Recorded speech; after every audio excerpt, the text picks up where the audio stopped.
নমস্কার বন্ধুরা, মঞ্জু কিচেন হাউজে আপনাদের স্বাগত। আজকের আমি দু রকম মাছের রেসিপি আপনাদের কাছে শেয়ার করতে চলেছি। আর দুটো মাছ হচ্ছে এই যে এখানেই আছে, নতুন ধরনের মাছ। এই মাছটার নাম আমার জানা নেই, প্রথম আমাদের বাড়িতে আনা হয়েছে। আপনাদের যদি জানা থাকে অবশ্যই আমাকে কমেন্ট করে জানাবেন। আর এই মাছটা ঝাল করব, আর তার সাথে এই যে তেলাপিয়া মাছ, একদম টাটকা পুঁই শাক নিয়ে আসা হয়েছে। এই পুঁই শাক দিয়ে একদম হালকা করে রান্না করব, হালকা মশলায়। আপনারা পুরো ভিডিওটা প্রথম থেকে শেষ পর্যন্ত দেখতে থাকুন, আমি কি করে রেসিপি দুটো বানাচ্ছি। বন্ধুরা, এই মাছটা কিছুটা কিন্তু কমপ্লিট মাছের মতন কিন্তু লাগছে। মাছটা কিন্তু দেখতে কি সুন্দর লাগছে। মাছটার আঁশটা আমি ছাড়িয়ে নিই, চামচ দিয়ে এইভাবে মাছটার আঁশটা ছাড়িয়ে নিই, তারপরে কাটবো।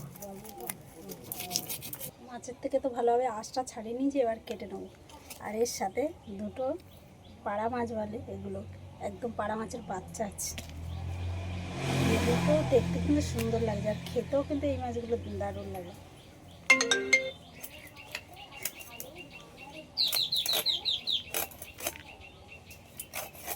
বন্ধুরা, এই মাছটায় কিন্তু একটা মাত্র কাঁটা, এর ভিতরে কিন্তু আর কোনো কাঁটা নেই। কী সুন্দর কিন্তু লাগছে, পুরো মাংসের মতো। খেতে কিন্তু দারুণ লাগবে তাহলে রান্না করলে। কখনো খাইনি, এই প্রথম খাওয়া হবে, দেখেই মনে হচ্ছে সুন্দরই লাগবে খেতে। একটা লাল আলু নিয়েছি, আর এই পুঁই শাক, এগুলো কেটে নেবো। এবার এই লাল আলু দিয়েই কিন্তু পুঁই শাকটা আজকে রান্না করবো।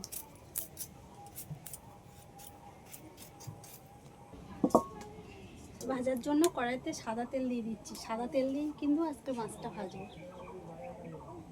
মাছগুলো তো সব ধুয়ে পরিষ্কার করে নিয়ে এসেছি, এবার লবণ আর হলুদ মাখিয়ে নেব।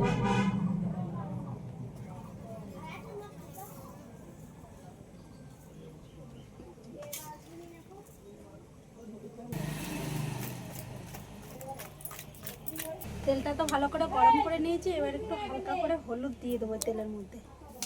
তাহলে মাছ ভাজার সময় অনেক সময় কিন্তু কড়াইতে লেগে যায়, একটু কড়াই লেগে যাবে না।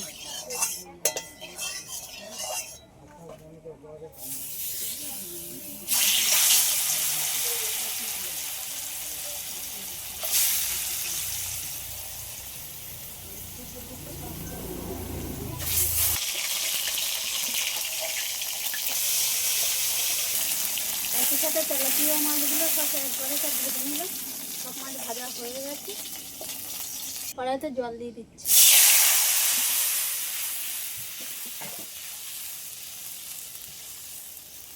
এবার আমি এই জলের মধ্যে পুঁই শাক আর আলুটা কেটে রেখেছি, এগুলো দিয়ে দিচ্ছি। আর তার সাথে 4 থেকে 5টা কাঁচা লঙ্কা ছিঁড়ে নিয়েছি, এগুলো একসাথে দিয়ে দেবো। একই সাথে দিয়ে দিচ্ছি স্বাদ মতো লবণ, হলুদের গুঁড়ো। আলু আর পুঁই শাকটা ভালো করে সিদ্ধ করে নিলাম, এবার আমি লাগিয়ে নেব। কড়াইতে অল্প করে সর্ষের তেল দিয়ে দিয়েছি, আর তেলের মধ্যে ফোড়নে দিয়ে দেবো 5 ফোড়ন।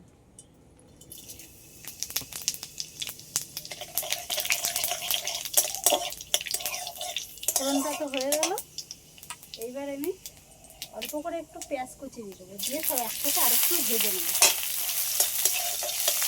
পেঁয়াজটা একটু লাল লাল করে ভেজে দিয়েছি। এইবার অল্প করে একটু জিরে আগে দিয়ে বেটে রেখেছিলাম, এই জিরে বাটাটা দিয়ে দিচ্ছি।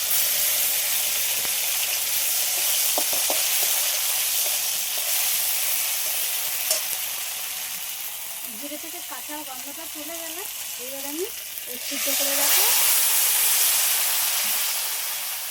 পুঁই শাক আর আলু দিয়ে দেবো। এবার এই ভেজে রাখা তেলাপিয়া মাছগুলো দিয়ে দেবো এর উপর থেকে।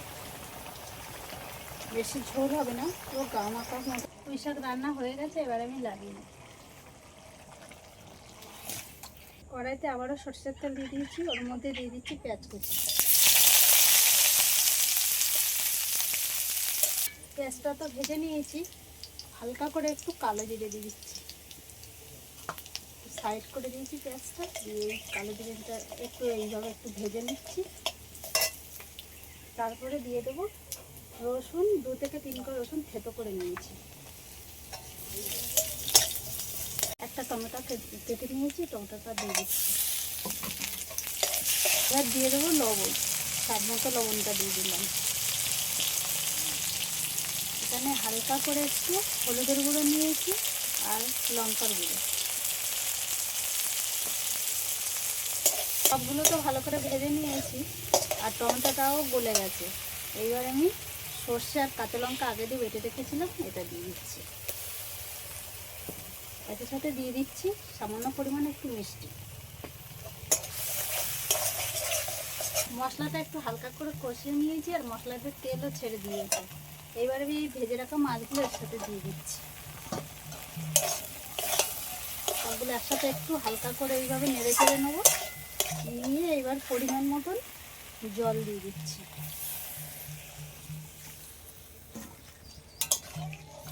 বন্ধুরা, কম মশলায় এরকম মাছের ঝাল আপনারাও বাড়িতে আমার মতন করে বানিয়ে খেয়ে দেখুন, খেতে কিন্তু ভালোই লাগে। মাছের ঝাল হয়ে গেছে, এবার আমি নামিয়ে নেব। বন্ধুরা, গরম তো ভালোই পড়ে গেছে, কিন্তু প্রচণ্ড গরম লাগছে। খুব কষ্ট হয়েছে আজকে রান্না করতে। আর আপনারাও বাড়িতে এইভাবে বানিয়ে খেয়ে দেখবেন, দারুণ লাগে কিন্তু খেতে। আর আমার এই ভিডিওটা যদি আপনাদের ভালো লেগে থাকে, চ্যানেলটিকে সাবস্ক্রাইব করবেন, লাইক কমেন্ট শেয়ার করে বন্ধুদের পাশে থাকবেন। আবারও দেখা হবে পরবর্তী ভিডিওতে।